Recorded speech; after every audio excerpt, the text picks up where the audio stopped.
beijo, minha neta querida, da sua avó, Rita. Isso tá ficando raro. Carta de papel, escrita à mão, às vezes perfumada.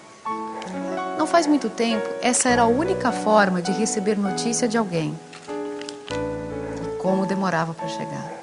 Até a pessoa receber a carta, até mandar a resposta, levava dias, né? Algumas ruas daqui que tinha carta. O carteiro passava, mas do resto não. Tinha que levar lá no correio, que era na Lapa, né? E era difícil. Eu acho que a carta demorava uns 20 dias, mais ou menos. Então eu tinha casado, lógico, com a minha esposa e fomos para Poços de Caldas. Aí eu mandei um telegrama urgente para avisar que tinha chegado tudo em ordem, né? Tudo bem. Nós passamos uma semana, cheguei em casa, aí depois que eu cheguei, aí que chegou o telegrama. A comunicação existe desde que o homem passou a viver em sociedade. Os índios, por exemplo, usavam tambores e sinais de fumaça para avisar que o inimigo estava próximo e poderia atacar. Na Grécia Antiga, a notícia era dada até por mensageiro a pé.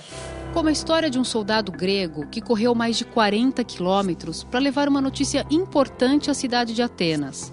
A Grécia tinha vencido a guerra da cidade de Maratona contra a Pérsia. Ele chegou, deu a notícia e caiu morto. Em homenagem ao herói, foi criada a Maratona Olímpica. Hoje, a prova tem a mesma distância que ele percorreu, 42 quilômetros e 195 metros.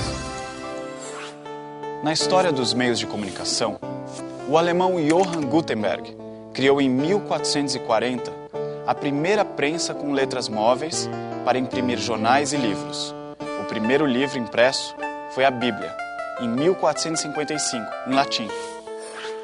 O telégrafo foi criado em 1835 pelo americano Samuel Morse, que também inventou o código para transmitir as mensagens por sinais elétricos. Ele vai ler isso? Não, ele vai receber por escrito. Em 1876, o escocês Alexander Graham Bell conseguiu o registro de um aparelhinho que podia transmitir sons por meio de sinais elétricos, o telefone. Ele nem sonhava que muito tempo depois, 5 bilhões de pessoas no mundo teriam um telefone portátil.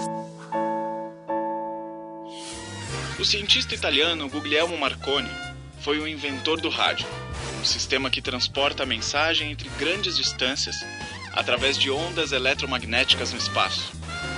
No Brasil, o rádio foi utilizado, começou a ser utilizado com muita ênfase e com muita organização por Getúlio Vargas, um presidente populista que usava o rádio também para sensibilizar as massas, para passar para as massas um sentimento de Brasil e um sentimento de credibilidade ao pai dos pobres.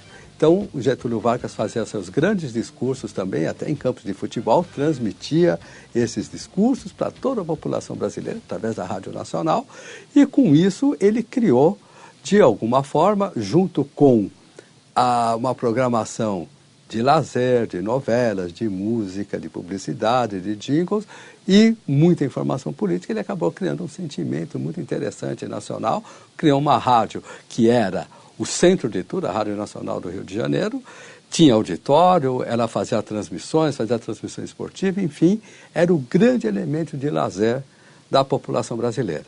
E é importante dizer que nesses anos 30, 40, o rádio acaba indo para a sala de estar.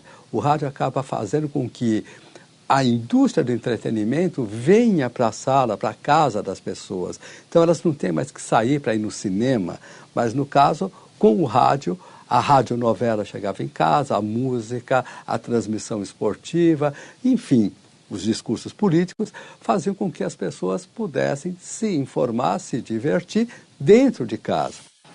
Um dia, a caixinha que só falava ganhou imagens. O mundo começou a entrar na nossa casa via satélite. A televisão inaugurou a era eletrônica e do poder da informação. Os Jogos Olímpicos de 1936 na Alemanha foram transmitidos e deram destaque ao nazismo de Adolf Hitler. 20 de julho de 1969. O mundo viu pela televisão e ao vivo as imagens do primeiro homem a pisar na Lua. Era Neil Armstrong. o astronauta americano da missão Apollo 11. Após a Segunda Guerra Mundial, o mundo ficou praticamente dividido, né? De um lado a União Soviética, do outro lado os aliados, os Estados Unidos, Inglaterra, França, enfim. E iniciou-se não mais uma guerra de armas, mas uma guerra fria, através da propaganda e contra-propaganda ideológica. Toda vez que nós temos situações de conflitos, guerras importantes, existe o desenvolvimento de novas tecnologias nas várias áreas, na área de comunicação, na área de armamento, enfim, na área de transporte. Então, as guerras, infelizmente, acabam impulsionando esse tipo de pesquisa por uma necessidade de dar soluções rápidas. Na área de comunicação, muitas das soluções que nós temos hoje, veículos de comunicação, acabaram sendo pensados e desenvolvidos a partir de situações de guerra. O Sputnik, primeiro satélite artificial, foi lançado pela União Soviética em 1957.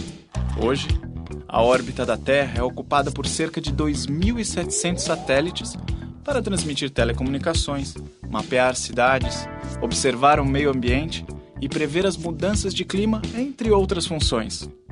Todas essas informações via satélite hoje passam por qualquer computador.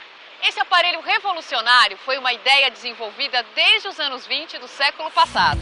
Em 1946, o computador ENIAC, criado por cientistas norte-americanos, era 1000 vezes mais rápido que os anteriores, mas pesava 30 toneladas.